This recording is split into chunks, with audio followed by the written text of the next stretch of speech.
A few weeks ago, I went to the Deimos-9 Space Station. I'm a junior astrophysicist, just 32 years old.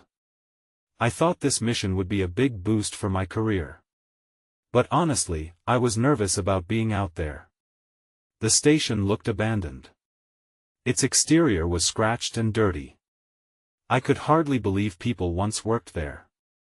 I still can't shake what we found that we suited up and entered through the airlock. My heart raced. The interior was frozen in time. It felt like a museum. Old monitors flickered with static. It was just us in the dark and frozen silence.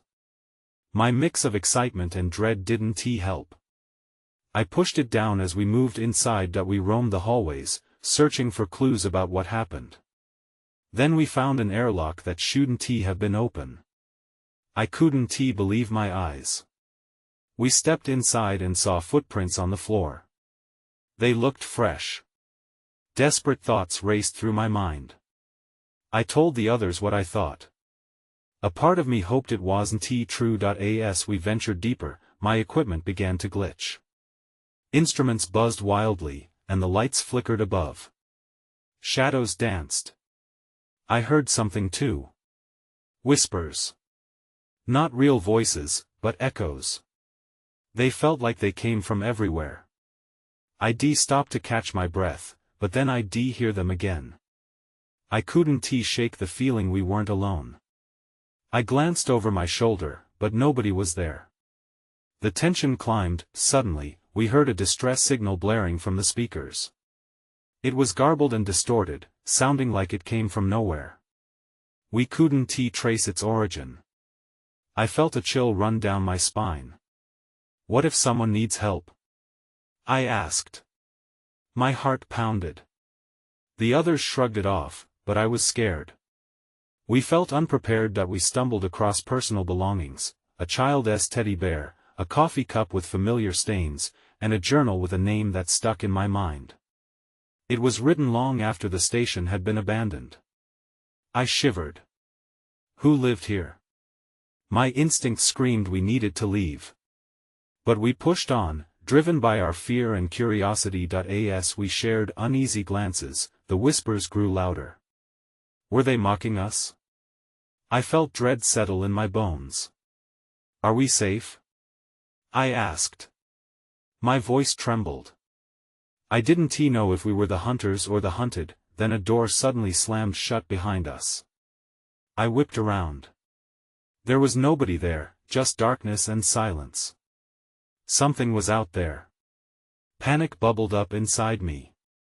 I knew then we had to find the truth, or it might find us first. We rushed through the hallways, urgency gnawing at my stomach. The whispers turned into echoes of laughter. My heart raced faster. We didn't belong here. I felt it deep down. Each click of our boots echoed. Our breaths grew shallow. What was waiting for us in that darkness? Maybe we should have never come. I just wanted to get out alive. We rounded a corner, my pulse quickening with each second that passed.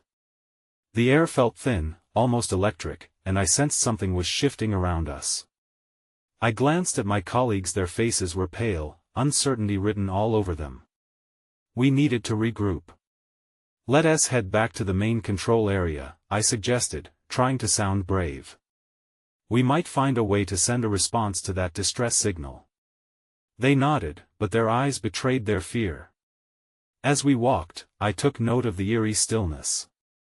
The monitors were still crackling with static, but now they were flashing a sequence of familiar symbols. My mind raced. They looked like warnings, the kind that informed about oxygen levels or radiation. I turned to Jacob, one of the mission engineers. What do those mean? He squinted at the screen, his brow furrowed. I think these might indicate a failure in the life support systems. It's possible they went offline while people were still here. A hollowness filled my chest. Did this mean no one had made it out? It was a chilling thought. I tried to push it aside as we pressed on. Then, from a nearby chamber, I heard something, a soft thud followed by a dragging sound. My heart dropped. I shook my head, hoping that I was imagining it. Did anyone else hear that? I whispered. They nodded in silent agreement, eyes wide. I stepped forward cautiously, the sound drawing me in. The door to the chamber was slightly ajar, and the darkness seemed to swallow the surrounding light. I hesitated but felt compelled to investigate. As I creaked the door open, the dragging sound intensified. Inside, I saw a figure crouched in the corner. My breath hitched. It didn't move, just sat there motionless. A heartbeat later, the figure turned. "Help!" it croaked, a voice both familiar and terrifying. My blood ran cold. It was a fellow researcher, Anna, but she looked different, disheveled and pale, almost ghostly. "Anna!" I exclaimed, rushing towards her. "What happened?" As I reached out, she recoiled. "Don't come closer," she whispered, her eyes darting around as if she feared something was behind me. An icy blast of air shot through the chamber. The lights flickered violently, and shadows stretched unnaturally across the walls. I felt an unseen force pull at my body, urging me to retreat. "What is going on?" I stammered, the panic rising in my throat. Before she could answer, the distress signal blared again, louder this time. My equipment buzzed and fizzled. The walls seemed to shudder, the whispering turning into a cacophony of pleading cries. Then, everything went dark. I stumbled back, my hand desperately searching for the wall. I felt the air grow heavier around me. "We have to get out," I shouted, but my voice felt lost in the void. In that moment, I realized whatever was haunting Deimos-9 wasn't just remnants of the past. It was alive, and it was hungry. The shadows closed in. I had to find my friends. I had to escape. Chapter 2. I fought to regain my bearings in the darkness, the terrifying sound of my own breathing echoing in my ears. Panic was creeping in fast. "Anna!" I called out, hoping for any response. Nothing. The chilling silence was shattered by the blaring distress signal, rattling my nerves. I blinked, trying to adjust to the lack of light. "I can't stay here," I murmured to myself, feeling the walls close in. The shadows felt alive, slithering at the edges of my vision. With a deep breath, I forced myself to move. I stumbled blindly, hand brushing the cool metal walls. Each step was cautious. I didn't want to trip and fall into whatever waited in the dark. As I edged towards the doorway, I felt a sharp chill creep up my spine. Something wasn't right. The air was thick, almost oppressive. Suddenly, I heard something. A soft thud, faint but unmistakable. It was coming from the corridor outside. My heart raced as I paused, straining to listen. The noise was erratic, like someone or something was moving, and it wasn't too far away. Gathering my courage, I stepped through the doorway. The low light flickered back on, revealing a twisted mess of metal and debris. I turned to call out for my colleagues but stopped short. The light danced in strange patterns along the floor and walls, and I saw it then, a figure moving down the corridor. "Is that Jacob?" I whispered, recognizing the silhouette of my fellow engineer. But he seemed to be staggering. I could barely see his face, but his posture was wrong, as if he were struggling. "Jacob!" I shouted, forcing my voice to break through the numbness in my limbs. He whirled around, eyes wide, filled with raw panic. "We have to go. It's coming." His words rushed out in a frantic gasp. My stomach sank at the fear I saw in his expression. I sprinted toward him, the tingling sense of dread igniting.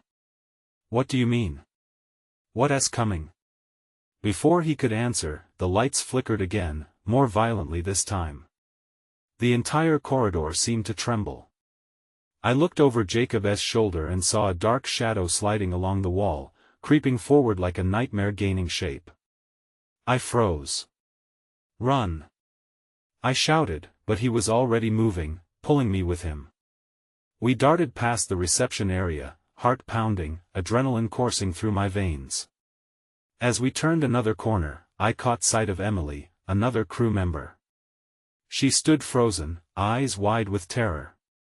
What happened? I stammered, desperate for answers. I don't know. She shouted, her voice shaky. Everything just changed. The systems, the monitors, they started glitching. Jacob glanced back, panic washing over his face. We need to get to the central hub. It's south, the only place with a control station that might still work. I nodded, a sense of urgency pushing me forward. I could hear the low hum of whispers getting louder as we moved, filling my mind with dread. What is that sound? I gasped. Don't look back. Emily yelled. Just keep running. The whispers intensified, swirling through the air like a haunting melody. I caught fleeting glimpses of shadows flitting in our periphery. Every instinct screamed at me to run faster, to escape whatever had taken hold of this place. That's when I heard it again, a soft thud. But this time, it was closer. I looked back, heart racing, just in time to see a dark figure materialize from the shadows.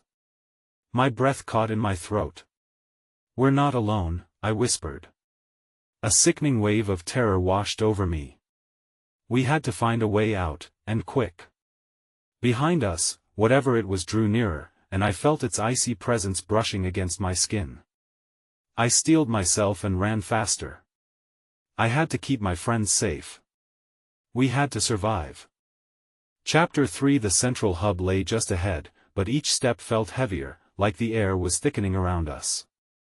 We turned the final corner, and there it was, the control room door, the glowing sign flickering above it. I could hear Jacob's ragged breath beside me, and I felt Emily's grip tighten on my arm. Are we going to make it? She whispered, fear etched across her face.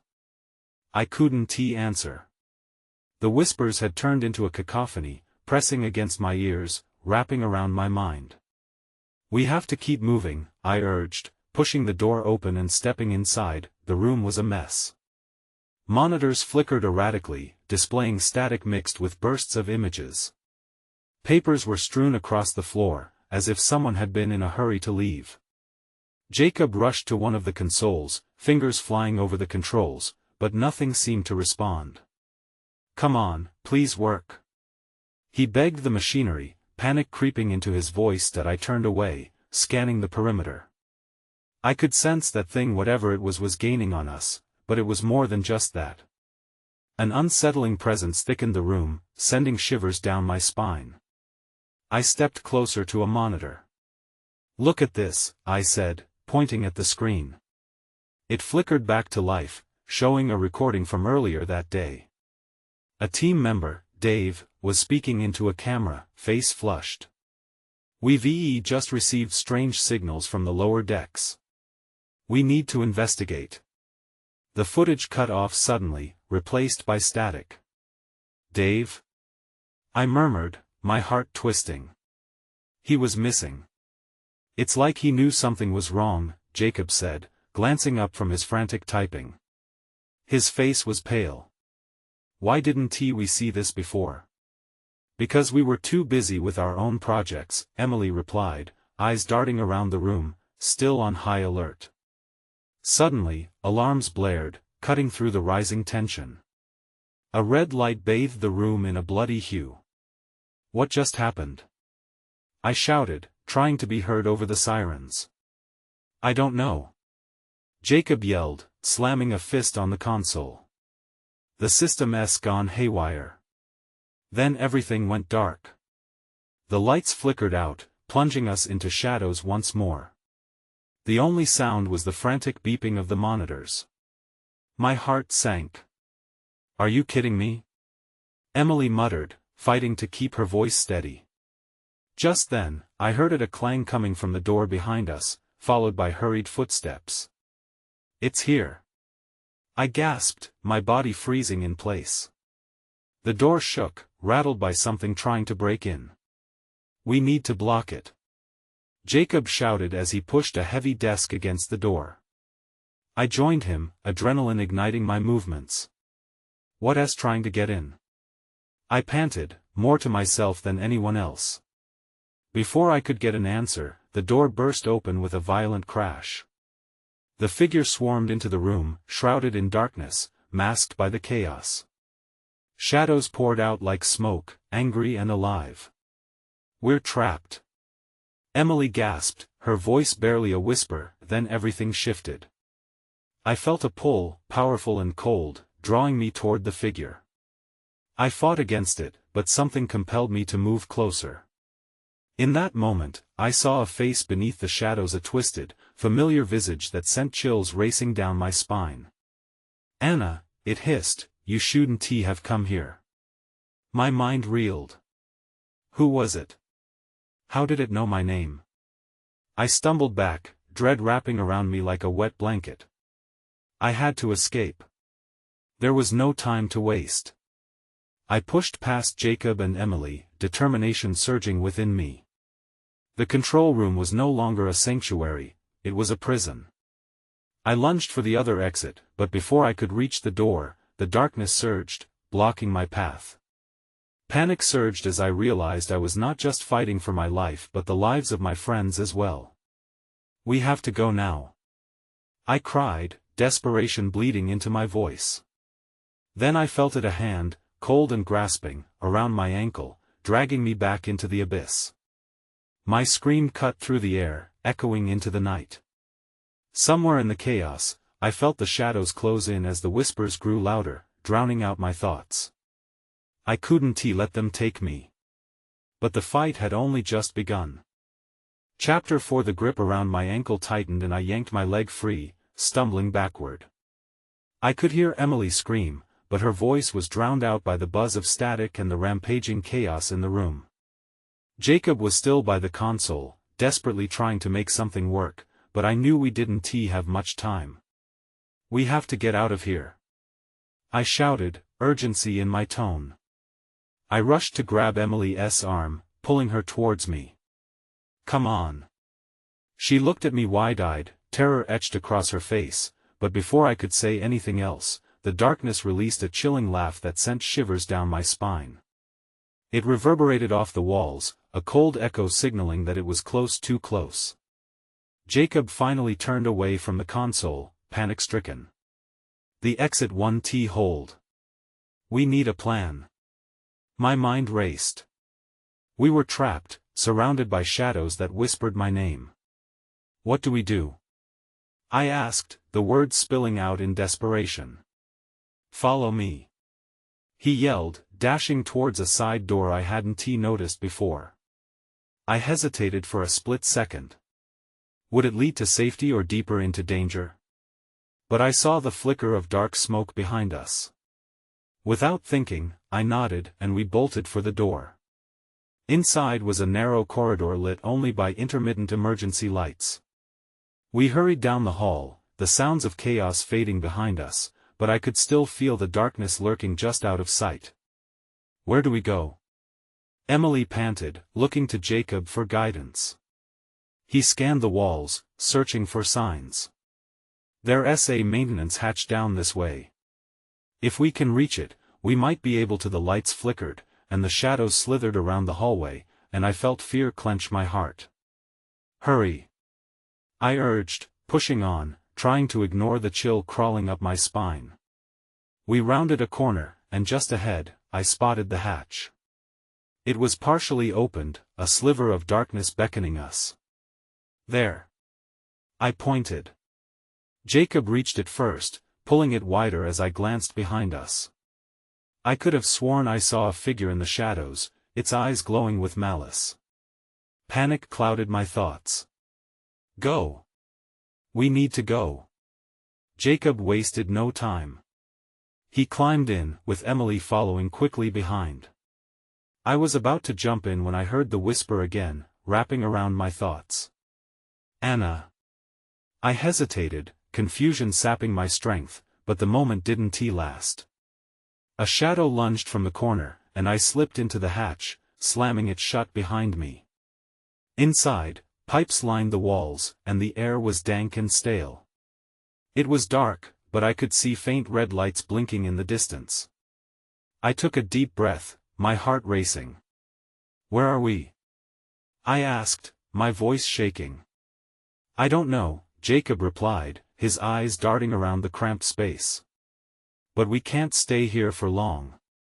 Suddenly, a loud bang echoed from the hatch, reverberating through the narrow passageway. My heart dropped. "It's trying to get in." Emily pressed herself against the wall, fear flooding her expression. "What do we do?" "Keep moving," I urged, not allowing myself to think about the thing that was coming. I took a few steps ahead, nervous energy pushing me forward. As we ventured deeper into the darkness, flickering lights revealed the remnants of equipment abandoned long ago. That's when I saw a ragged old journal lying on the floor, its pages yellowed and torn. "Wait," I said, reaching down to grab it. "Maybe this will help us understand what happened here." Flipping the pages open, I caught snippets of frantic notes. Chilling details of crew members disappearing, strange sounds echoing through the halls, and something lurking just out of sight. Then I flipped to the last entry: "If you hear it call your name, don't answer. It feeds on fear." My breath hitched as the realization sank in. We were not just fleeing a monster, we were being hunted. And just like that, the sound of pounding fists on the hatch grew louder, a relentless reminder that our time was running out. I knew we needed to find a way to confront the darkness, but that also felt like a death sentence. Then a voice broke through the chaos, cut clean like glass: "You can't run forever, Anna." And at that moment, I realized we weren't alone anymore. Chapter 5. The air grew thick with dread as the voice reverberated in my mind. I turned to Jacob and Emily, my heart pounding, the journal still clutched tightly in my hands. "Did you hear that?" Emily's eyes widened. "What was that? What does it mean?" I faltered, the fear crawling back into my throat. "I don't know. But we need to keep moving." We pressed deeper into the corridor, the oppressive darkness closing in around us. I tried to focus on the faint red lights ahead. They flickered like dying stars, offering the only hope of finding a way out. A low rumble filled the passage, like distant thunder rolling through a heavy sky. It felt ominous, a warning that whatever was pursuing us was getting closer. Jacob glanced back nervously, his expression a mix of determination and fear. "We need to find another exit." "This way." We veered left and stumbled down another narrow tunnel. The walls felt damp, a stark reminder of the isolation that surrounded us. In the dim light, I spotted another door, rusty and barely ajar. "Over there." I pointed, hope surging through me. Jacob nodded without hesitation. He pushed it open, revealing a small room filled with old machinery and what looked like a control console. "Maybe we can find something useful here," he suggested. Emily stepped inside, her breath shallow. As we approached the console, I noticed a strange device sitting on the edge. It was a small rectangular box, covered in dust, but it bore strange symbols I couldn't understand. "What's this?" I cautiously picked it up, looking it over for any signs of familiarity. "That could be a communicator or a scanner," Jacob said, peering over my shoulder. "We should be careful." Before I could respond, the door creaked ominously, slamming shut behind us. My pulse quickened. "What the Anna? Check it out!" Emily exclaimed, pointing towards the wall opposite the console. I turned to look, and my heart nearly stopped. In the flickering light, the shadows on the wall seemed to form a face, twisted and dark. There were no eyes, just emptiness staring back at me, and its mouth shifted as if it was trying to whisper something. "Run!" Jacob shouted, breaking my trance.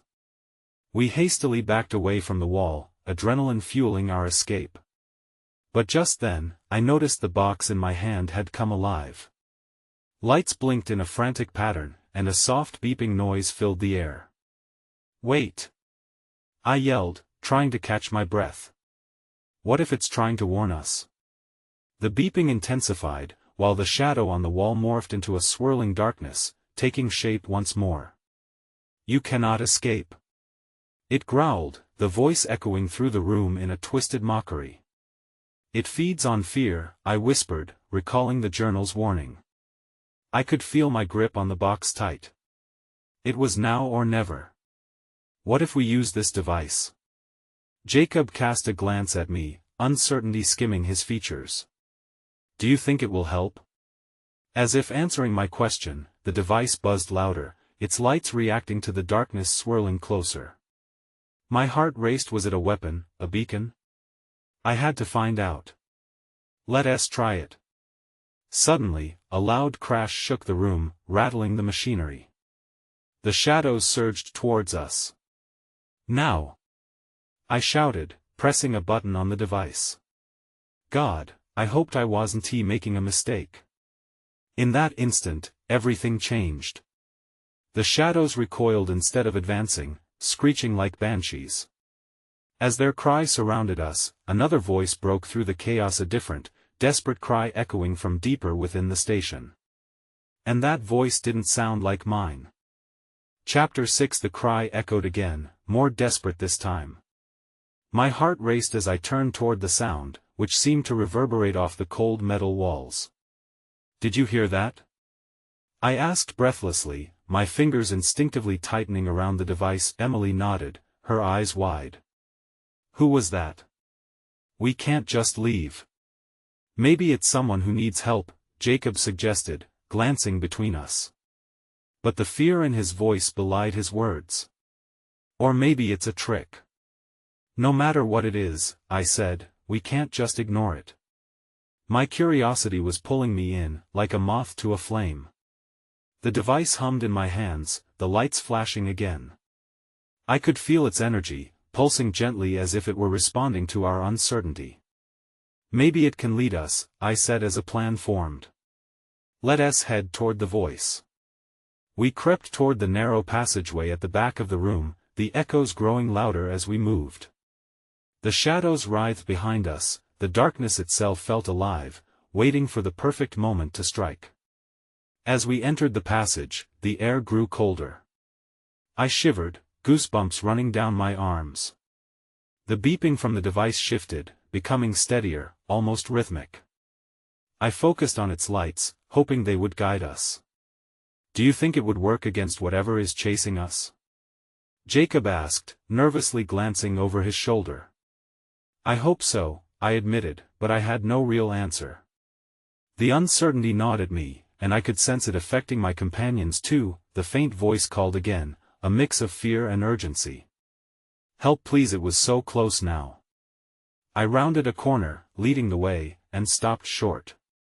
In front of us stood a large, circular door, marked with a faded warning symbol. The door was slightly ajar, and a sliver of light spilled onto the floor. Should we? Emily whispered. Before I could answer, something cold brushed against my back. I turned sharply. The darkness seemed to thicken, swallowing the light around us. The shadows crept forward, tendrils reaching out like skeletal fingers. Go! I screamed, pushing through the door. Emily and Jacob hurried in behind me, and I slammed the door shut, heart pounding that we stood in the dark room, gasping for air. The space was cluttered with old supplies and strange equipment half broken and covered in grime. A small window revealed nothing but thick blackness outside. What now? Jacob asked, scanning the room. Look. Emily pointed toward a dusty computer terminal blinking faintly in the corner. Maybe it has information. My heart sank. I'd seen terminals like this before in my father's lab. They were rarely user-friendly, and I had no idea how to navigate them. Let us try it. I approached the terminal, fingers trembling as I brushed away the dust from the panel. The screen flickered to life, words scrambling across the display in a strange language. I squinted, searching for something to make sense of it, then I saw a symbol. It was the same as the one on the device in my hands. I think it connects to the device, I said, panic creeping back in. Suddenly, the door rattled violently. The shadows from outside pressed against the metal, forcing it open inch by agonizing inch. That voice, I said, horrified realization dawning. It might be calling for help, or it could be a trap.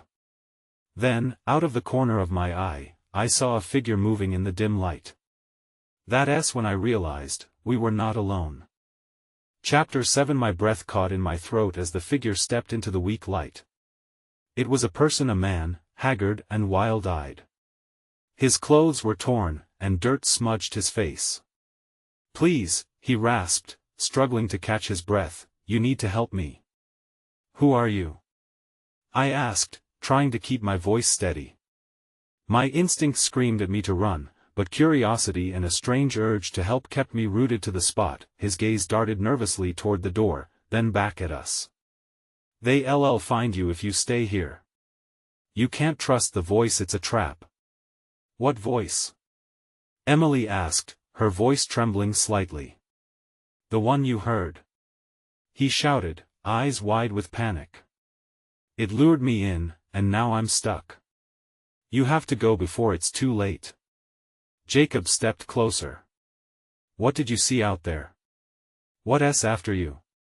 The man swallowed hard, and I could see the fear etched on his features. "I don't know, shadows, something unnatural. It twists reality and feeds on fear. It'll come for you if you stay too long." I felt a chill run down my spine. "We can't just leave you," I said, glancing at Emily and Jacob. "There might be a way to help him." "No." The man practically screamed. "You'll only end up like me." He staggered back, his eyes darting around the room as if the shadows were creeping in again. "Get out while you can." Suddenly, the terminal emitted a loud beep. I jumped, turning back to the screen just in time to see a new symbol flashing bright and erratic. It looked familiar, almost like a warning, but I didn't have time to think about it. "Focus!" I yelled to my friends. "We need to get a grip on this situation." I grabbed the device, feeling its energy pulse against my palm. The man hesitated, clearly torn between wanting to escape and needing to warn us.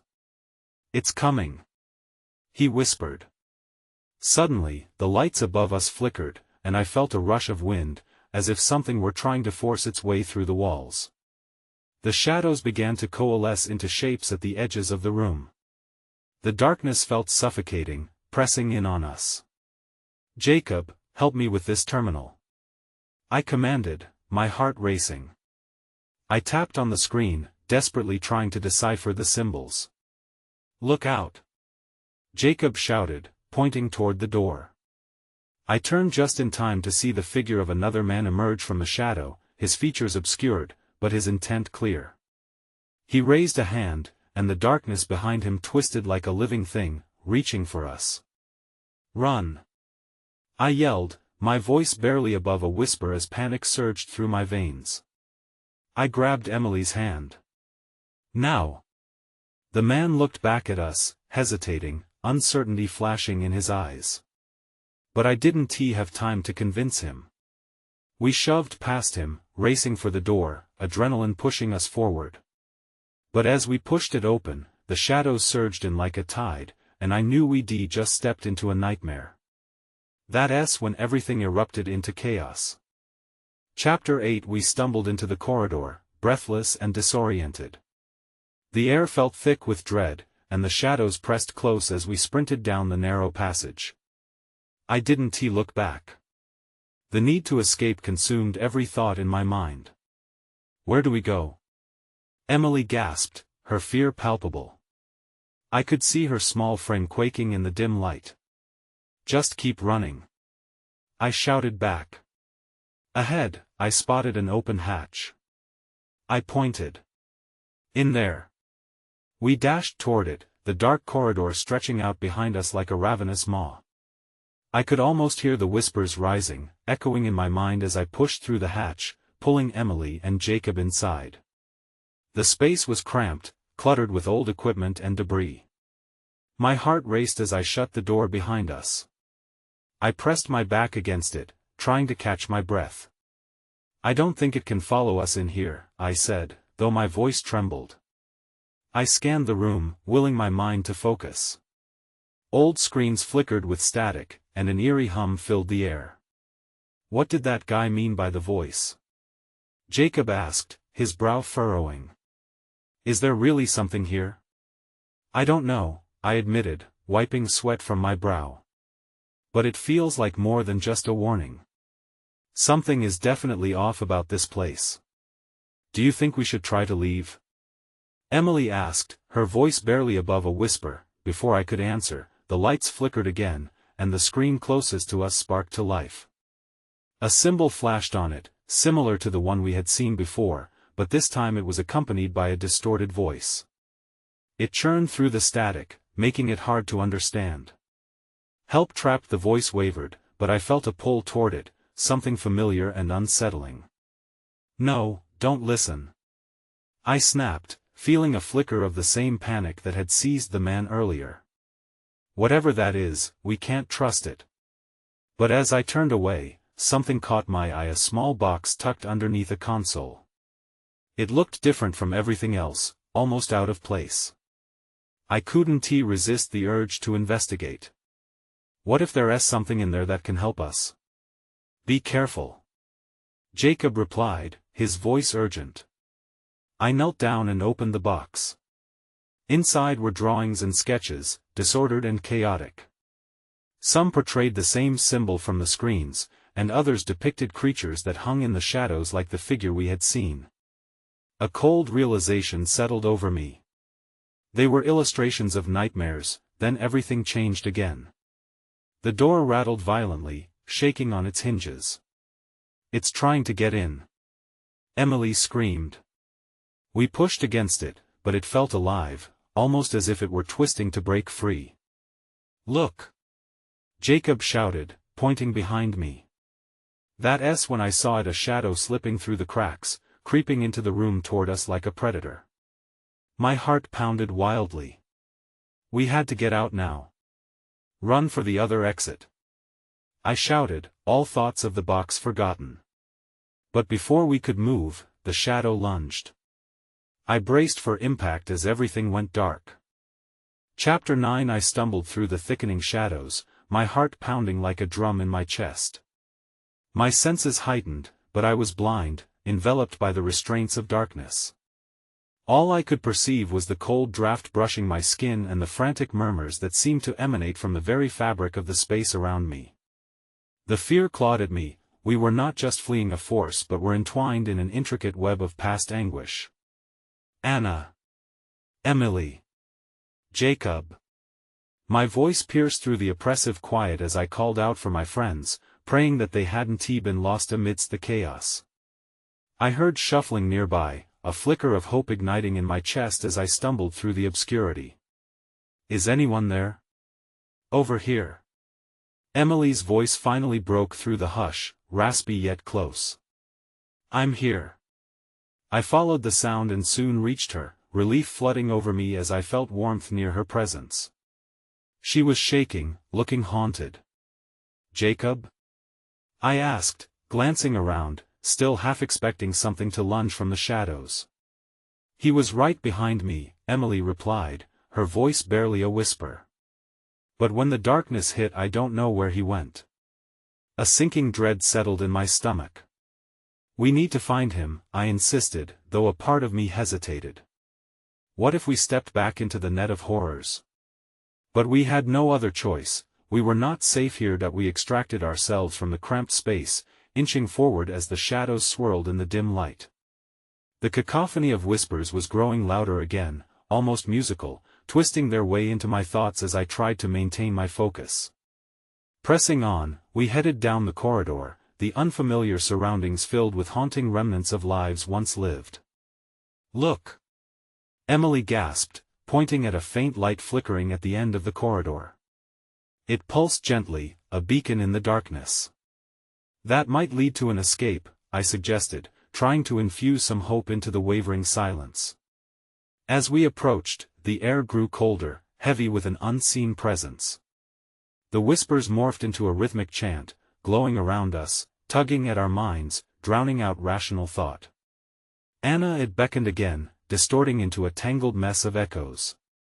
My skin prickled as dread washed over me, and each step felt like it could be my last.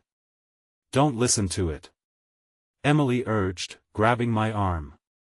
"It's trying to lure us again." I nodded, steeling my resolve against that mesmerizing plea. "We have to keep moving." The light flickered stronger, revealing a doorway. It stood slightly ajar, beckoning us with a promise of safety or deeper blackness. We paused, fear tightening within as the lingering doubts threatened to pull us back. Suddenly, a shadow shot past us. "Run!" I yelled, adrenaline propelling us forward. We pushed through the door and tumbled into the room beyond it. Inside, the air was surprisingly clear, and our breaths seemed to mingle with the bright, sterile atmosphere. There were terminals and old machinery all around, everything strangely intact despite the damage outside. Yet my heart raced, I still felt very much trapped in a waking nightmare. "Jacob!" I called out, my voice echoing in the desolation. We turned frantically, scanning for any sign of him. Everything felt eerily normal in this space, as if it had been waiting for us, a trap set for the unwary. Then I saw it again, the static of a monitor coming to life. I stepped closer, drawn in by a compulsion I couldn't resist. The screen flickered, showing glimpses of the past: a crew, smiles, laughter, and then terror as shadows swept over them. "No," I breathed as I watched the recordings, horrified. "Anna!" Emily pulled me away from the screen. "We can't get distracted. Jacob is still out there." I glanced back toward the door, heart racing with fear of what we'd left behind. Just then, a figure appeared in the doorway: Jacob. He stumbled in, panting, eyes wild with terror. What happened? They were everywhere. He barely made it in before slamming the door shut behind him. "You're safe now," I said, relief flooding my veins. But he shook his head, pointing to the door, his face pale. "No. It's not over. The darkness is still here." The shadows clawed at the door, whispering, screeching, the very air vibrating with their frustration. "What do we do?" Emily's voice trembled. "There's got to be something." Jacob scrambled towards a console, fingers flying over the buttons while I stood back, panic simmering just beneath the surface. I felt like I was losing my grip on reality. Were we losing our minds in here? Suddenly, the device I held began pulsating stronger than before. A blinding light radiated from it, illuminating the darkness. The whispers turned to screams as they recoiled, shadows twisting violently. "Press the button," I urged Jacob, my heart pounding. He hit a sequence, the room filled with blinding light, and I staggered back. The shadows hissed, retreating from the brilliance consuming the space. "It's working!" Jacob shouted, his voice a mixture of hope and panic. "All we need to do is hold it," I yelled back.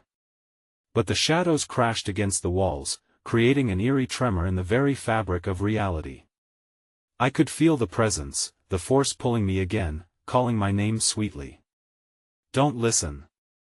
I screamed, battling against the temptation, but there was no telling how long this sanctuary would last. "We need to leave this place," I shouted. "Now! Follow me!" With renewed determination, we pushed through the door just as the last remnants of light shattered. The dark vortex may have raged behind us, but we had a sliver of hope igniting within, a small chance at escape amid profound fear. That we plunged into the next corridor, the whispers swirling and dissipating around us, the very essence of Deimos-9 trembling with the threat of something unseen. But as we turned another corner, I could still feel the weight of lingering questions pressing into my mind. Was it real? Were we truly free, or had we merely stepped from one nightmare into another? I knew I would carry this unease with me long after we left. All I could hope for now was that the darkness would not follow.